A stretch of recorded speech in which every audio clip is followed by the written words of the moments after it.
그래서 지금은 그 바닥기 앞단계인 그러면 쇠퇴기 정도 예, 근데 지금 바닥기로 가고 있는 것 같아요. 가고 예, 있는 거. 제가 보는 바닥 민심은 음. 지금 일부 지역은 한 많게는 50%까지 떨어졌거든요. 예, 뭐한 30에서 50% 정도 떨어진 데서는 거래량이 조금씩 생기고 있습니다. 아, 예, 그렇구나.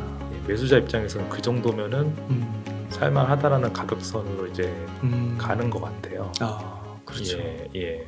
오늘은 부동산 하락장에서 살아남기에 대치동 키즈님을 모시고 이야기를 나눠보도록 하겠습니다. 저자님 안녕하세요. 아, 예, 안녕하십니까. 예, 대치동 키즈입니다. 네, 저자님 셀프 소개 한번 부탁드리겠습니다. 아, 네, 저는 그 15년 차 부동산 투자자이고 대치동에서 학창 시절을 난 대치동 키즈라고 합니다. 지금 네이버 블로그를 통해서 6만 명의 구독자랑 같이 소통을 하고 있고요. 요번에 신간을 하나 내게 돼서 이렇게 출연을 하게 됐습니다. 아, 네. 네. 그래서 그 신간의 이름이 부동산 하락장에서 살아남기. 네, 맞습니다. 예. 그래서 이 책 좀 어떤 책인지 소개 부탁드리겠습니다. 아, 네, 사실 제가 이거 두 번째 책이고요. 첫 번째 책이 이제 내 집 없는 부자는 없다라는 책을 이제 2020년 6월에 냈었습니다. 이제 그 당시에 이제 그 한참 이제 급등장이었던 시절에 하락장에 대한 얘기를 좀 하면서 이제 하락장을 준비를 해야 된다라는 그런 부분들을 좀 넣어서 책을 냈었는데요.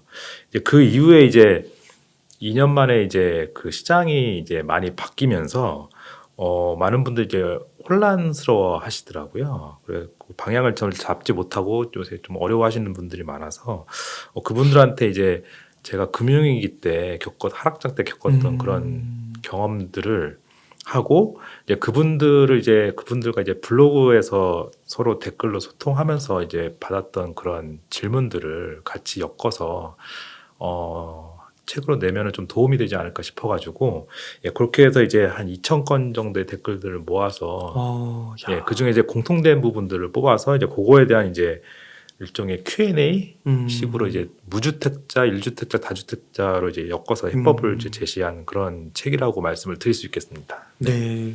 그래서 말씀해주신 대로 책의 부제로 금융위기 하락장을 먼저 겪은 투자자의 현실 조언 이렇게 돼 있더라고요. 네네네. 그래서 이때랑 지금이랑 혹시 뭐 또 같은 점이 있는지 다른 점이 있는지 그런 것도 궁금하더라고요. 아, 네. 그 제가 책에 프롤로그에서 좀 쓰긴 했었는데 요번 하락장이 금융위기 때랑 같은 점도 있고 다른 점도 좀 있는 것 같습니다. 제 개인적인 견해는 금융위기 때랑 IMF 때랑 한 중간 정도의 느낌이라고 좀 받고 있는데 그리고 저 주변에 이제 뭐 건물 하시는 투자자분들이나 뭐 아파트 하는 투자자분들 이렇게 물어보면 그 당시 기억을 갖고 있는 분들한테 이제 물어봤을 때도 금융위기 때보다는 좀 더 좀 힘든 것 같다라는 얘기를 좀 하시고 계시거든요. 그래서 그런 왜 그런가 좀 이렇게 살펴보면 이제 금융위기 때 같은 경우는 이제 그 금리가 이제 5%에서 2%로 떨어지던 시절이었기 때문에 어떤 금리로 인한 힘든 어떤 그런 것들은 있지는 않았습니다. 단지 그 매매가가 좀 떨어지는 부분들에 대한 이제 어려움이 있었지만, 예, 그리고 거래량이 지금처럼 이렇게 없지는 않았었거든요. 예, 왜냐하면 시중에 돈이 마른 상황은 아니었기 때문에, 예, 그래서 상대적으로 이제 좀 무리해서 하신 분들을 제외하고는, 예, 뭐 이렇게 지금보다 이게 크게 어렵다라고 얘기를 하신 분들은 많지 않았는데 예, 지금은 금리가 0.5에서 지금 3.25까지 올라간 그러니까 6배 이상 올라간 상황인데다가 이제 매매가까지 떨어지는 거다 보니까 거래량도 없고 예, 이제 거기에다가 이제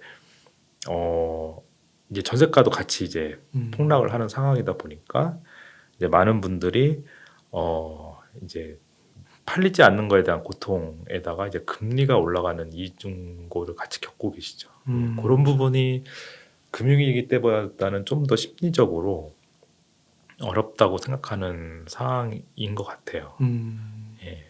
하지만 이제 IMF 같은 정도의 상황은 또 아닌 것 같고 그때는 이제 금융 시스템의 문제가 있었지만 그리고 외환의 위기랑 금융위기가 같이 겹친 시기였지만 지금은 금융 시스템의 문제까지는 번지지 않았기 때문에 예 뭔가 아니 또 뭐 큰 기업들이 무너지거나 이런 상황들은 아니니까 그런 측면에서 보면은 조금 그때 IMF 때까지는 아닌 것 같다. 약간 그렇게 개인적으로는 이제 좀 느끼고 있습니다. 네. 그 네. 서브프라임 때도 보니까 네, 집값이 빠졌다가 네, 좀 네. 다시 올랐다가 빠진 형태가 나타나는 것 같더라고요.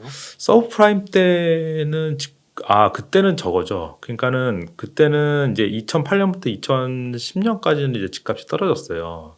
근데 집값이 이제 떨어지다 보니까 이제 정부에서 여러 가지 규제를 풀어주는데 그 규제 중에서 이제 매수를 자극하는 규제들이 좀 있었습니다. 예를 들어서 뭐 취득세를 감면해 준다던가 아니면은 뭐 DTI를 좀 많이 풀어준다던가 이런 부분들이 있었는데 당시에는 근데 유동성이 마른 상황이 아니었기 때문에 그런 정책 효과가 좀 바로바로 나타났었거든요. 네.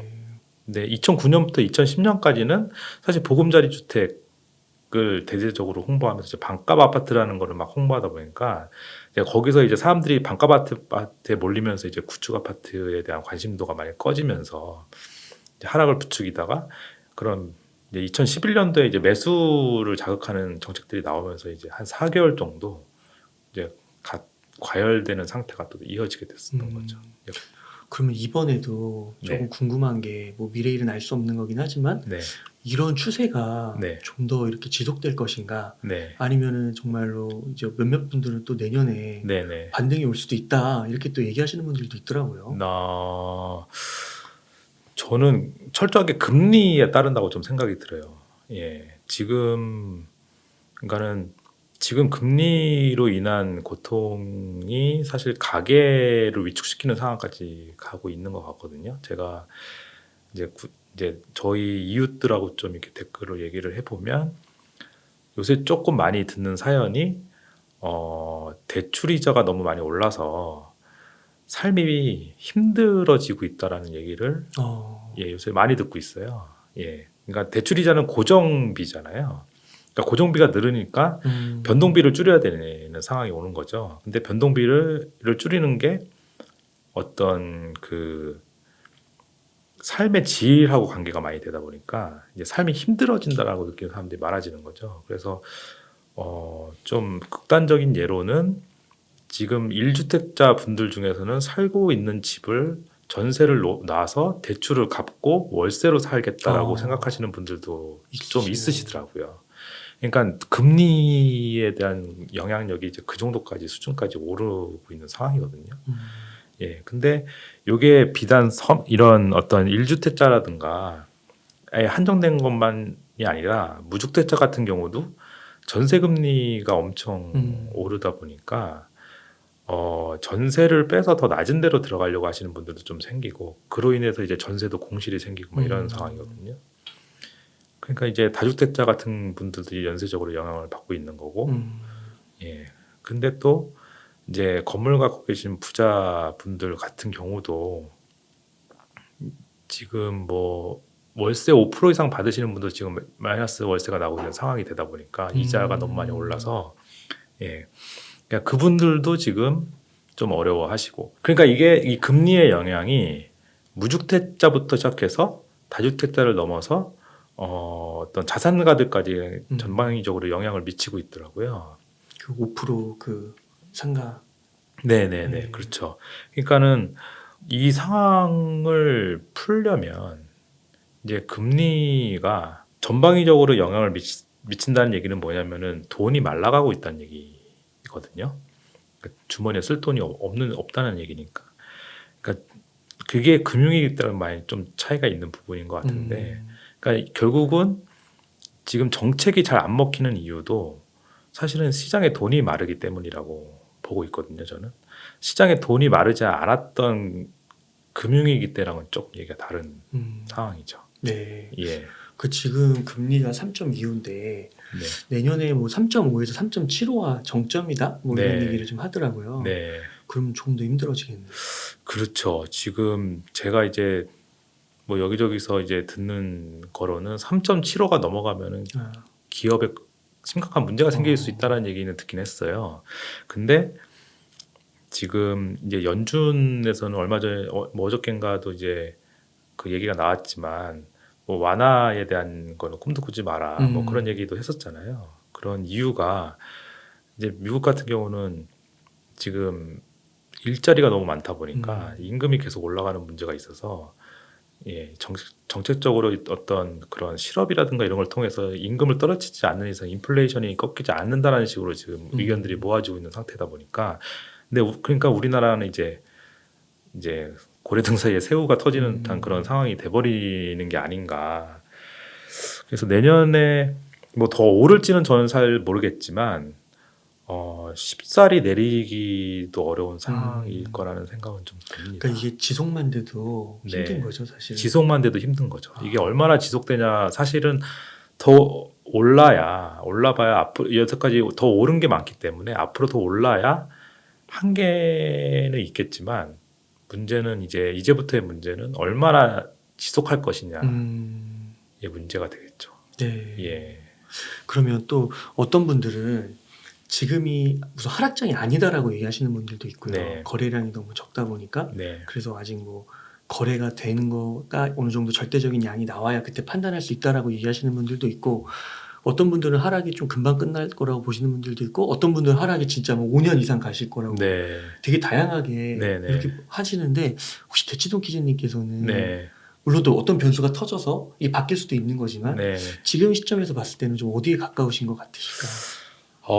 일단은 그 지금이 하락장이다 아니다라고 얘기를 하는 부분에서는 뭐 상반기랑 하반기의 분위기는 좀 달라진 것 같아요. 상반기까지는 이제 침체 얘기가 많이 나왔는데 지금은 침체를 얘기하는 사람들은 많이 없는 것 같고 거래량이 늘어야 하락장이다라고 얘기를 하시는 분들의 경우는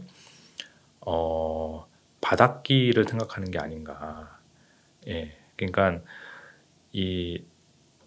저는 하락장을 두 개의 구간으로 좀 보고 있거든요. 첫 번째는 이제 쇠퇴기라고 해서 이제 가격이 떨어지고 전세가랑 매매가가 같이 떨어지는 그 시기.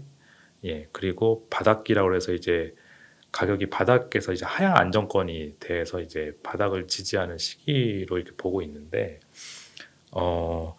이제 쇠퇴기에는 이제 거래 절벽이 생기게 되죠. 일시적으로나마. 왜냐하면 이제 상승장에서의 관성을 갖고 있던 매도자들은 호가를 올리는데 이제 하락장에서의 두려움을 갖고 있는 매수자들은 금매 이하가를 원하기 시작하거든요. 그러니까는 서로 매칭되는 가격의 갭이 크니까 그러니까 이제 거래가 일어나지 않고 이제 그 과정에서 전세가가 이제 떨어지게 되면은 매매를 생각했던 사람들이 다 전세로 돌리던가 아니면 전세 대출 금리가 오르면서 월세로 가던가 이러면서 매매 수요가 점점 줄어들게 되니까 예, 그런 상황이게 되는데 이러한 이제 쇠퇴기에는 이제 급매가 속출을 하게 되죠. 왜냐하면 급한 매도자들은 매수가 원하는 가격을 맞출 수밖에 없으니까. 근데 그렇게 맞추는 사람이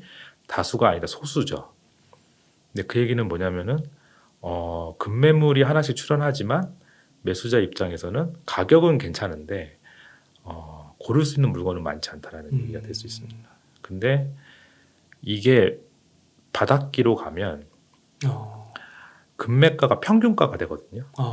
왜냐하면 매도자들이 이제 실망을 하고 하나둘씩 이제 그 거래 가격에 동참을 하게 되면서 이제 그 하향된 가격선의 매물들이 많아지니까 그와 동시에 이제 매수자가 원하는 호가랑 매도자가 원하는 호가가 이제 접점을 맞추게 되거든요. 일종의 0점을 맞추게 되는 상황인 거죠. 그렇게 되면 이제 거래량이 조금씩 늘어나게 됩니다. 예, 왜냐하면 매수자도 이제 이 정도면은 내가 살만하다라고 생각이 들어서 이제 옮겨가야 될 필요성이 있는 실거주자들부터 시작해서 이제 하나둘씩 이제 거래에 동참을 하게 되고 매도자는 이제 안 팔리던 거에 대한 고통이 너무 컸기 때문에 이제 그렇게 하나둘씩 거래가 되면서 이제 거래량이 늘게 되거든요. 그러면서 바닥을 형성하는 건데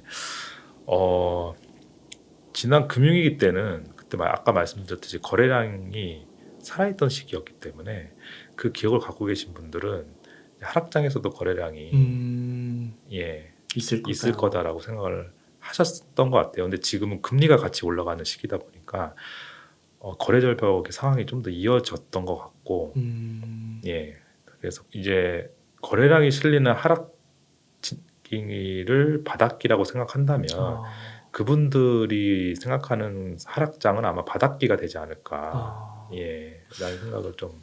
그래서 지금은 그 바닥기 앞단계인 그러면 쇠퇴기 정도. 예, 근데 지금 바닥기로 가고 있는 것 같아요. 가고 예, 있는 것 제가 보는 바닥 민심은 음.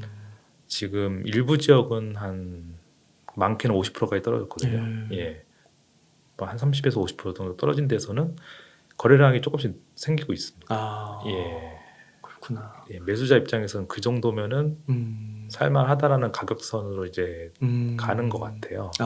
그렇죠. 예, 예.